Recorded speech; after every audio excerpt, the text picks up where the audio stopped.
Nandurbar one दाव्याचे प्रमाणपत्र तात्काळ मिळावे, जन्म नोंदणी करावी असे विविध मागण्यांसाठी आज नंदुरबार जिल्हाधिकारी कार्यालयासमोर बिरसा फायटरच्या वतीने ठिय्या आंदोलन सुरू आहे।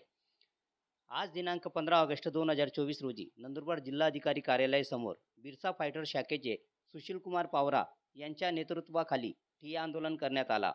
सदर निवेदन नमूद करण्यात आले होते की तळोदा तालुक्यातील बिलीपाडा येथील 21 मजूर वन दाव्यांचे प्रमाणपत्र तात्काळ मिळावे, जन्म नोंदणी करावी, पाणी, रस्ता, शाळा, अंगणवाडी असे विविध मागणींसाठी आज नंदुरबार जिल्हाधिकारी कार्यालयासमोर आंदोलन करण्यात आले। सदर निवेदन निवासी उपजिल्हाधिकारी हरीश भांबरे यांना देण्यात आले आहे। यावेळी बिरसा फायटरचे संस्थापक अध्यक्ष सुशीलकुमार पावरा, राज्याध्यक्ष गोपाल भंडारी, गणेश खर्डे, किरण सुळे, जालिंदर पावरा, सुभाष पावरा व मोठ्या संख्येने कार्यकर्ते, नागरिक उपस्थित होते। काय प्रमुख मागणी आहे आपली?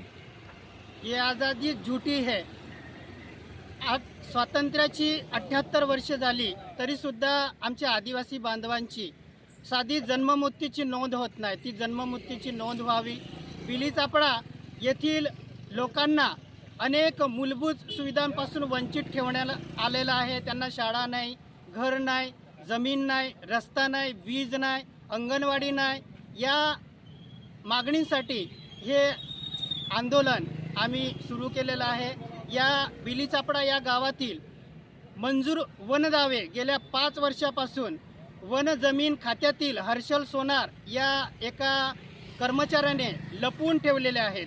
ते वनदावे त्यांना तात्काळ देण्यात यावेत, त्यांची प्रमाणपत्र तात्काळ देण्यात यावी आणि शहादा तालुक्यातील एकूण 15 गावातील जे प्रलंबित वनदावे आहेत ते वनदावे तात्काळ निकाली काढावेत। या मागणीसाठी आज 15 ऑगस्ट स्वातंत्र्य दिनी आम्ही बिरसा फायटर नंदुरबार संघटनेतर्फे हे ठिय्या आंदोलन छेडलेलं आहे। जर आपल्या मागण्या पूर्ण झाल्या नाही तर आपण काय करणार पुढचे पाऊल? आमच्या मागण्या जर पूर्ण केल्या नाहीत तर आम्ही रास्ता रोको सुद्धा करू। यापुढे तीव्र असं आंदोलन आम्ही छेडणार आहोत।